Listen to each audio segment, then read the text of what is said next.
adds to this livability concept is these storage units. And this is a particular one designed by Charles and Ray Eames in 1950.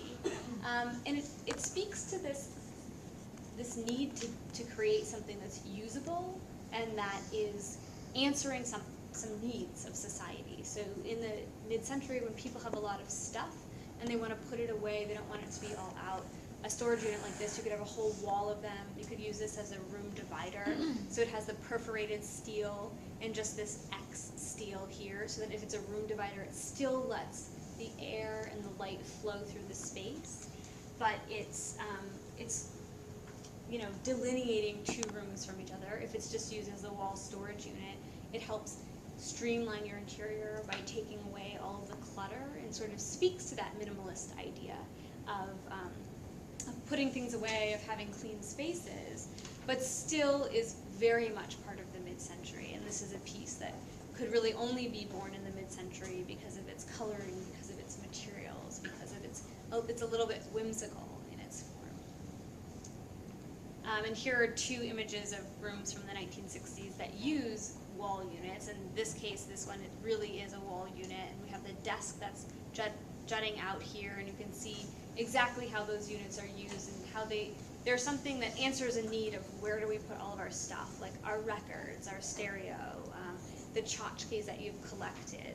And here it's more of a shelving unit, again with books and with these collectibles to be on display and keeping this room looking modern in a way, but still, I mean, obviously these two spaces are so far away from a minimalist aesthetic, but still incorporating a couple of pieces that maybe suggest that aesthetic.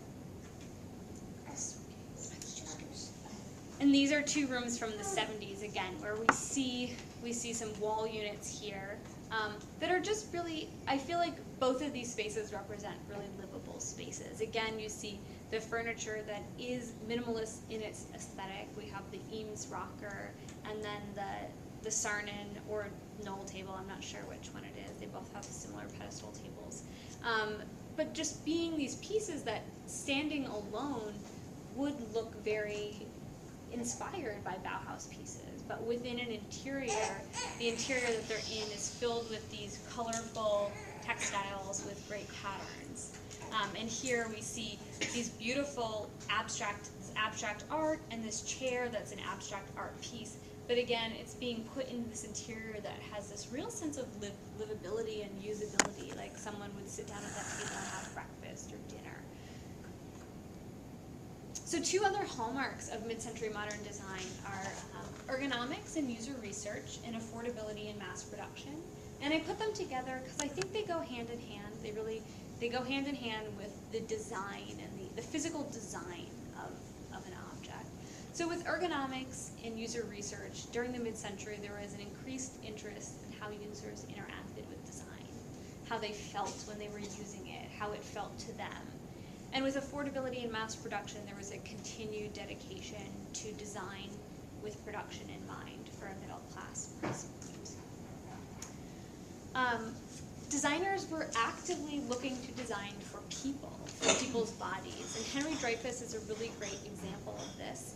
His book, The Measure of Man, Human Factors in Design, was first published in 1960, but in the 1940s and 50s, Dreyfuss was creating basically all of these diagrams of measurements of human beings. And you can see here a slice of some of those measurements. He would measure from your fingertip to the base of your finger, from the base of your finger to the base of your palm, and just so on. Any measurement he could capture, he captured. And he created an average American measurement. So he created Joe and Josephine, is who he called them. So his average woman is average man, and Joe Jr., who is the average child.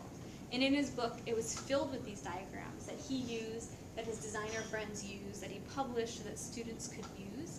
And then everything that they designed could be designed for people's bodies, for average people's bodies.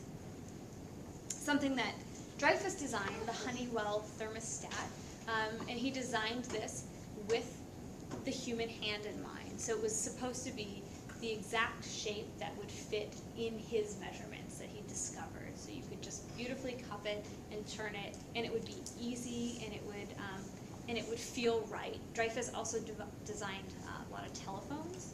So the receiver and the mouthpiece would be the distance that he said was the average American distance, and the buttons would be a certain size, so that it would be, you know, the size that would feel perfect when you pressed it. And this is something that Dreyfus was doing, and a lot of other designers were doing, including Charles and Ray Eames. This is on the right a full-scale model of their Chase lounge chair from 1948, and then on the left is an image of them molding that and sort of playing with the production of it. So you can see that the Eameses are really looking for how people sit and how people felt in their chairs. Their plywood chair from 1945 is when it was designed with those arcs in it to cup one's body. It was designed to feel good when someone sat down in it. It wasn't just designed to be a seat. And of course the lounge chair, again, is something that had a lot of user research that went into it and was designed to be comfortable, to something that you could sit in and that you could relax in and that would support you in the areas that you needed support in the headrest, the armrest, the backrest, and then of course the ottoman, so you could kick your feet up. And then the materials for all of these, pressed plywood, like the molded plywood chair and the molded plywood in this lounge chair, it's inexpensive materials that are really easy to mass produce and to reproduce.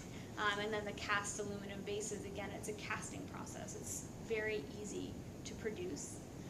The molded shell side chair made out of fiberglass and later then made out of plastic as well. But again, the materials, fiberglass as a material, it's relatively innovative and it's inexpensive, it's easy to produce. The chairs retailed for about $6 in the 60s, the armchair. So it was a really inexpensive chair, but it was something that was winning design awards and being championed as this piece of really beautiful design. It was used in spaces that needed a lot of chairs, so spaces like cafeterias, schoolrooms, dorm rooms. Now, of course, we see them in spaces that are just looking for beautifully designed chairs, so they've kind of taken a 360. And then I have this wonderful video of how the Eames shell chair was built, and I think it shows that commitment to user research here.